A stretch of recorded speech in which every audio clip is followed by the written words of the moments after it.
Okay. आपण तुमच्या सिलेबसमधला पहिला चॅप्टर पूर्ण कंप्लीट केला with exercise that is called living word. आज आपल्याला दुपारी मी ज्याप्रमाणे नोट्स पाठवल्या होत्या त्यानुसार आज आपल्याला बायोलॉजीच्या तुमच्या बोर्ड सिलेबसमधला सेकंड चॅप्टर सुरू करायचा आहे आणि तो पर्टिक्युलर सेकंड चॅप्टर जो आहे that will deals with सिस्टमॅटिक्स of living organisms. सिस्टमॅटिक्स of living organism. आता एक पॉइंट तुम्हाला हा लक्षात ठेवायचा आहे की सुरुवातीपासून म्हणजे सुरुवातीला जी अर्ली मॅन जे होते त्यांनी सुरुवातीपासून ॲनिमलला क्लासिफाय करायला सुरुवात केली, पण त्यांचं क्लासिफिकेशन जे होतं ना ते बेस्ड होतं की ते पर्टिक्युलर प्लांट्स ॲनिमल्स हे आपल्याला कसे युजफुल आहे.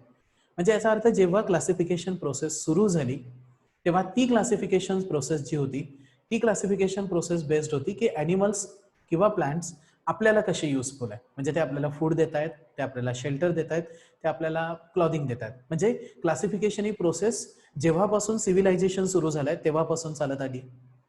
दुसरा पॉईंट क्लासिफिकेशन मध्ये हा सांगितला जातो की सर्वात पहिले एरिस्टॉटल नावाचा सायंटिस्ट होता आणि त्या एरिस्टॉटल सायंटिस्टने हे ऑब्झर्व केलं की क्लासिफिकेशन जे आहे ते मॉर्फोलॉजीच्या बेसिसवर केल्या जाऊ शकतं. म्हणजे फॉर एक्झाम्पल त्याने प्लांटला क्लासिफाय करत असताना हर्ब्स, श्रब्स आणि त्यानंतर कन्सिडर करत असाल तर ट्रीज यामध्ये क्लासिफाय केलं बेस्ड ऑन त्यांच्या हाईटनुसार. ॲनिमल्सला जेव्हा त्याने क्लासिफाय केलं तेव्हा ॲनिमल्सला क्लासिफाय करताना त्याने ही गोष्ट घेतली की ज्यांच्यामध्ये रेड ब्लड आहे त्यांना त्यांनी इनायमा नाव दिलं आणि ज्यांच्यामध्ये रेड ब्लड अब्सेंट आहे त्यांना त्यांनी एनायमा नाव दिलं. हे एरिस्टॉटलचं क्लासिफिकेशन होतं आणि मग तिथून पुढे कार्लॉस लिनियस असेल, अर्न्स्ट हॅकेल असेल, कोपलँड असेल, आर.एच. विटेकर असतील, इथून पुढे मग 5 किंगडम क्लासिफिकेशन डेव्हलप होत गेलं. या चॅप्टरमध्ये जेव्हा आपण डिस्कस करणार आहे तेव्हा या चॅप्टरमध्ये डिस्कस करताना आपल्याला 5 किंगडम क्लासिफिकेशन डिस्कस करायचं. मग 5 किंगडम क्लासिफिकेशन मध्ये आर.एच. विटेकरने दिलेलं क्लासिफिकेशन त्यात मोनेरा असेल, प्रोटिस्टा असेल, फंगाय असेल, प्लॅन्टिया असेल, ॲनिमिलिया असेल आणि त्यांचं होणारं क्लासिफिकेशन. आता सिस्टमॅटिक्स ऑफ लिव्हिंग ऑर्गॅनिझम जेव्हा तुम्ही कन्सिडर करता तेव्हा त्यामध्ये आपण सर्वात पहिल्या कन्सेप्टकडे येऊ. ती कन्सेप्ट आहे सिस्टमॅटिक्स. कोणती कन्सेप्ट? सिस्टमॅटिक्स. आता सिस्टमॅटिक्सला कन्सिडर करत असाल तर सिस्टमॅटिक्स या शब्दाचा अर्थ काय? Systematics is considered to be a study of kinds and diversity of organism. Kinds and diversity of organism. Study of kinds and diversity of organism. जे सगळे ऑर्गॅनिझम प्रेझेंट आहे त्यांचे किती टाइप्स आणि किती डायव्हर्सिटी प्रेझेंट आहे याची स्टडी करायची with respect to their relationship. with respect to their relationship and evolution. मग इव्हॉल्युशन आणि एकमेकांसोबत त्यांची असणारी जी पर्टिक्युलर रिलेशनशिप आहे त्या रिलेशनशिपच्या आस्पेक्टने कंपॅरेटिव्ह स्टडी करणे या पर्टिक्युलर ब्रँच ऑफ बायोलॉजीला सिस्टमॅटिक्स ही ब्रँच म्हणतात. आता सिस्टमॅटिक्स हा शब्द जो आलाय तो सिस्टिमा या शब्दापासून आलाय. म्हणजे सिस्टमॅटिक्सला कन्सिडर करत असाल ना तर सिस्टमॅटिक्स हा वर्ड जो होता that word arise from a Greek word that is called systema. आणि सिस्टिमा या शब्दाला कन्सिडर करत असाल तर या शब्दाचा अर्थ होतो सिस्टमॅटिक अरेंजमेंट. कोणती अरेंजमेंट? Systematic arrangement. आणि ही जी सिस्टमॅटिक अरेंजमेंट आहे ती सिस्टमॅटिक अरेंजमेंट प्रपोज करण्याचं काम आपल्या एका बुकमध्ये कार्लॉस लिनियस यांनी केलं. कार्लॉस लिनियसने ऍक्च्युअली एक बुक लिहिली होती. ती बुक होती सिस्टिमा नेचरा आणि त्या सिस्टिमा नेचरामध्ये सिस्टिमा हा वर्ड आणि तिथून मग सिस्टमॅटिक्स ही पर्टिक्युलर ब्रँच अराइज झाली. सेकंड टॉपिक जो या पर्टिक्युलर याच्यात तुम्हाला लक्षात ठेवायचा आहे तो आहे taxonomy. What is it called? Taxonomy. आता टॅक्झोनॉमी या पर्टिक्युलर वर्डकडे जेव्हा तुम्ही येता तेव्हा taxonomy is considered related with classification of organism. Classification of organism following certain rules. Classification of organism by following certain rules. काही सर्टन रूल्स अप्लाय करून त्या पर्टिक्युलर ऑर्गॅनिझमचं क्लासिफिकेशन करणे याला टॅक्झोनॉमी म्हणतात. आता टॅक्झोनॉमी या शब्दाकडे जेव्हा तुम्ही येता तेव्हा यामध्ये पहिला वर्ड जो आहे तो वर्ड आहे टॅक्सा. M I right? आणि टॅक्सा या शब्दाला कन्सिडर करत असाल तर टॅक्सा या शब्दाचा अर्थ आहे arrangement. What is taxa? Means arrangement. आणि नॉमी या शब्दाकडे आला तर नॉमी या शब्दाचा earth you can consider study. मग कोणताही पर्टिक्युलर ऑर्गॅनिझम जर असेल तर त्या पर्टिक्युलर अरेंजमेंटला सर्टन लॉज लावून सर्टन रूल्स लावून क्लासिफाय करणे याला टॅक्झोनॉमी म्हणतात. टॅक्झोनॉमी हा वर्ड सर्वात पहिले एपी दे कॅन्डोल नावाचा सायंटिस्ट होता. एपी दे कॅन्डोल. आणि या एपी दे कॅन्डॉल सायंटिस्टने सर्वात पहिले ही टर्म जी होती ती टर्म अप्लाय केली. मग मी तुम्हाला दोन पर्टिक्युलर पॉईंट सांगितले. पहिला पॉईंट जो सांगितला तो आहे सिस्टमॅटिक्स. सिस्टमॅटिक्सला कन्सिडर करत असाल तर systematics is study of kinds and diversity of organism and relationship and evolution comparative analysis. Taxonomy classification of organism following certain rules. तिसरा आस्पेक्ट जो या चॅप्टरमध्ये तुम्हाला लक्षात ठेवायचा आहे तो आहे क्लासिफिकेशन. आता क्लासिफिकेशन या शब्दाला कन्सिडर करत असाल तर classification means what? Classification is considered to be arrangement of organism or group of organism, arrangement of organism or group of organism according to well established plan. According to well established plan. एक वेल established plan वापरून त्या particular ऑर्गॅनिझमला किंवा group of ऑर्गॅनिझमला distinct categories मध्ये arrange करणे, हा पण शब्द लक्षात ठेवा. डिस्टिंक्ट कॅटेगरीज मध्ये अरेंज करणे या पर्टिक्युलर मेथडला क्लासिफिकेशन प्रोसेस म्हणतात. मग काइंड्स, डायव्हर्सिटी, रिलेशनशिप, इव्हॉल्युशन यांचा स्टडी असेल तर दॅट इज कॉल्ड सिस्टमॅटिक. काही पर्टिक्युलर रूल्स वापरून आपण त्या पर्टिक्युलर ऑर्गॅनिझमला डिफरंट कॅटेगरीजमध्ये किंवा रूल्समध्ये क्लासिफाय करत असतो, दॅट इज कॉल्ड टॅक्झॉनॉमी. आणि arrangement of organisms or group of organism in different categories according to well established plan. For example आपण स्पेसिसला जीनसमध्ये कन्वर्ट करतो, जीनसला आपण कशात कन्वर्ट करतो? यू कॅन से फॅमिली, फॅमिलीला ऑर्डर, ऑर्डरला क्लास, क्लासला किंगडम, या सगळ्यांना कन्सिडर करत असाल तर this method is called as method of विचफिकेशन, क्लासिफिकेशन. आता क्लासिफिकेशन सिस्टीम जी डेव्हलप होत गेली त्या क्लासिफिकेशन सिस्टीम्समध्ये 3 क्लासिफिकेशन सिस्टीम सर्वात जास्त स्टडी केल्या गेल्या. क्लासिफिकेशन जेव्हा स्टार्ट झालं तेव्हा क्लासिफिकेशन सिस्टीम डेव्हलप झाल्या आणि क्लासिफिकेशन सिस्टीम ज्या आहेत त्या क्लासिफिकेशन सिस्टीम 3 पर्टिक्युलर कॅटेगरीजमध्ये डिवाइड करतात. सर्वात पहिल्या टाईपचा जो क्लासिफिकेशन आहे तो आर्टिफिशियल क्लासिफिकेशन आहे.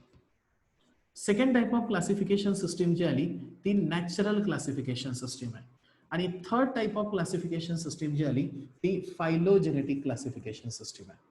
आता तुम्ही आर्टिफिशियल क्लासिफिकेशन सिस्टीमला कन्सिडर करत असाल तर आर्टिफिशियल क्लासिफिकेशन सिस्टीमला कार्लोस लिनियस या सायंटिस्टने प्रपोज केलं. आणि ही जी पर्टिक्युलर क्लासिफिकेशन सिस्टीम होती ती मॉर्फोलॉजिकल कॅरेक्टरवरती बेस्ड होती. This classification system is based on morphological character म्हणजे observable character. Natural classification system जी होती ती नॅचरल क्लासिफिकेशन सिस्टीम बेंथम आणि हुकर या पर्टिक्युलर सायंटिस्टने प्रपोज केली. आणि बेंथम आणि हुकरने जी नॅचरल क्लासिफिकेशन सिस्टीम दिली ती नॅचरल क्लासिफिकेशन सिस्टीम बेस्ड कशावरती होती तर असं कन्सिडर करतात की ही पर्टिक्युलर सिस्टीम बेस्ड होती नॅचरल ॲफिनिटीज वरती. मग आता नॅचरल ॲफिनिटीज या पर्टिक्युलर शब्दाचा अर्थ काय तर या शब्दाला टेक्स्टबुक मध्ये शब्द वापरलाय it is based on objective criteria. Based on objective criteria. आता ऑब्जेक्टिव्ह क्रायटेरिया किंवा नॅचरल ॲफिनिटीज जेव्हा तुम्ही स्टडी करता तेव्हा नॅचरल ॲफिनिटीज मध्ये बेंथम आणि हुकरने internal structure plus external structure हे दोन्ही स्ट्रक्चर स्टडी करण्याचा प्रयत्न केला. कार्लोस लिनियसचा ड्रॉबॅक हा होता की कार्लोस लिनियसने फक्त मॉर्फोलॉजिकल स्ट्रक्चर स्टडी केले. पण बेंथम हुकर यांना जेव्हा तुम्ही येता तेव्हा बेंथम हुकरने सेल स्ट्रक्चर कसं आहे, एम्ब्रिओलॉजी कशी आहे, टिश्यू पॅटर्न्स कसे आहेत हे internal plus external structure study केले. आणि ती जी सिस्टीम डेव्हलप झाली ती नॅचरल क्लासिफिकेशन.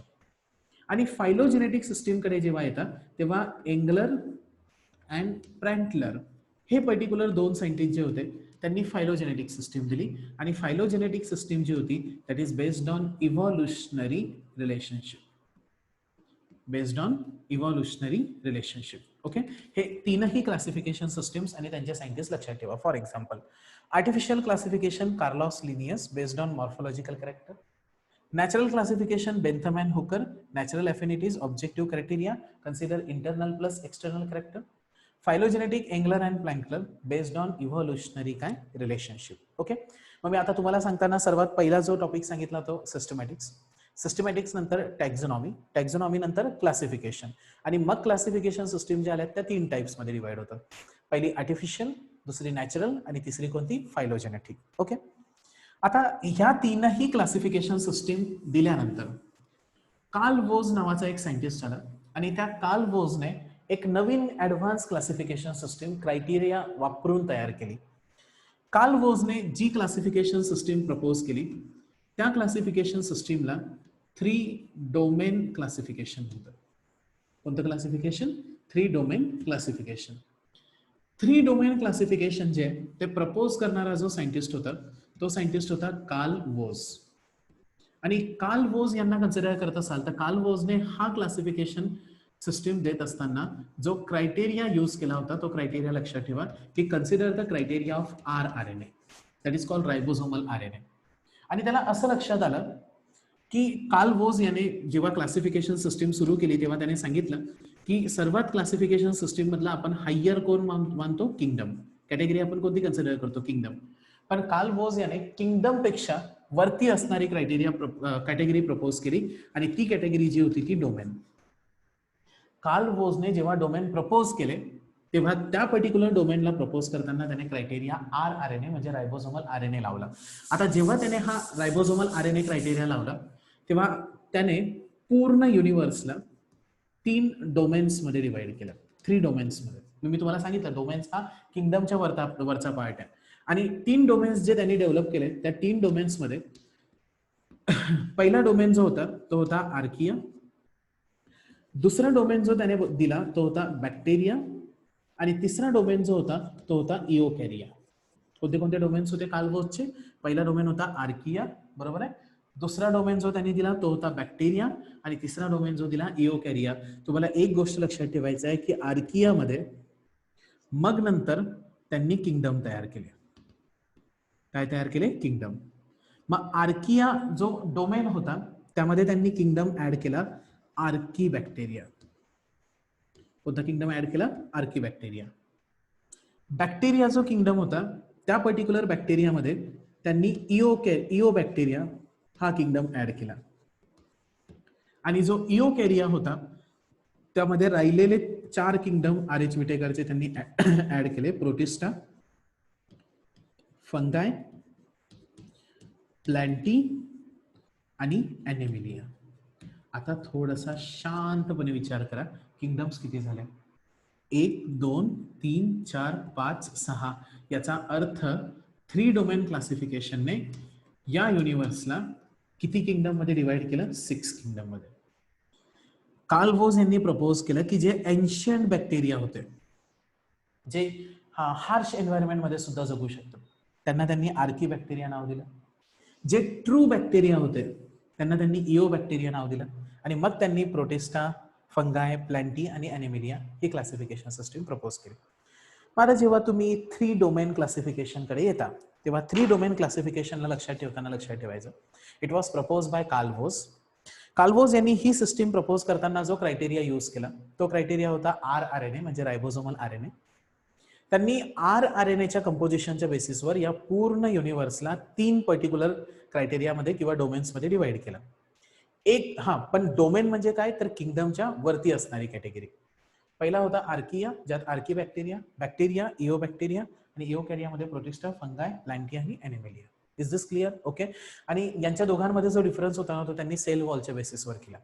आर्की बॅक्टेरियामध्ये सेल वॉलचं कंपोजिशन वेगळं होतं आणि इओ बॅक्टेरियामध्ये सेल वॉलचं कंपोजिशन डिफरंट होतं. आणि त्या बेसिसवर कार्ल वोज यांनी 3 डोमेन सिस्टीम प्रपोज केली. मला याच्या पुढे जाऊन एक मुद्दा तुम्हाला हा सांगायचा होता की इथून पुढे मग क्लासिफिकेशन सिस्टीम सुरू झालं. म्हणजे फॉर एक्झाम्पल कार्लॉस लिनियसने दिलेली 2 किंगडम क्लासिफिकेशन, अर्न्स्ट हॅकेलने दिलेलं 3 किंगडम क्लासिफिकेशन. मग मला वाटते कोपलॅन आला त्यांनी 4 किंगडम, RH विटेकरनी 5 किंगडम आणि 5 किंगडम क्लासिफिकेशन सिस्टीम मग पुढे डिटेलली स्टडी केल्या गेली. या चॅप्टरमध्ये आता इथून पुढे आपल्याला कोणत्या कोणत्या किंगडम सिस्टीम प्रपोज होत गेल्या आणि मग फायनली RH विटेकर यांची 5 किंगडम सिस्टीम का पॉप्युलराइज झाली, कार्लॉस लिनियसची 2 किंगडम क्लासिफिकेशन सिस्टीम कुठे फेल ठरली हे पर्टिक्युलरली डिस्कस करायचं. आता आज लेक्चर झाल्यानंतर PDF मध्ये ज्या नोट्स पाठवल्यात ते ओपन करा. शक्य झालं तर मग सरांनी जर नोटीस टाकली तर क्लासवरती जाऊन ते कलेक्ट करा हार्ड कॉपीमध्ये. पण आज तुम्हाला रीड करायचं आहे सर्वात पहिली डेफिनेशन ऑफ सिस्टमॅटिक्स, दुसरी डेफिनेशन ऑफ टॅक्झॉनॉमी, तिसरी डेफिनेशन ऑफ क्लासिफिकेशन. तीनही क्लासिफिकेशन सिस्टीम्स आर्टिफिशियल, नॅचरल आणि फायलोजेनेटिक आणि मग 3 डोमेन क्लासिफिकेशन. ठीक आहे. उद्या आल्यावर या क्लासिफिकेशन सिस्टीम कशा डेव्हलप झाल्या ते आपण डिस्कस करू. ओके चलो ठीक आहे. Thank you very much.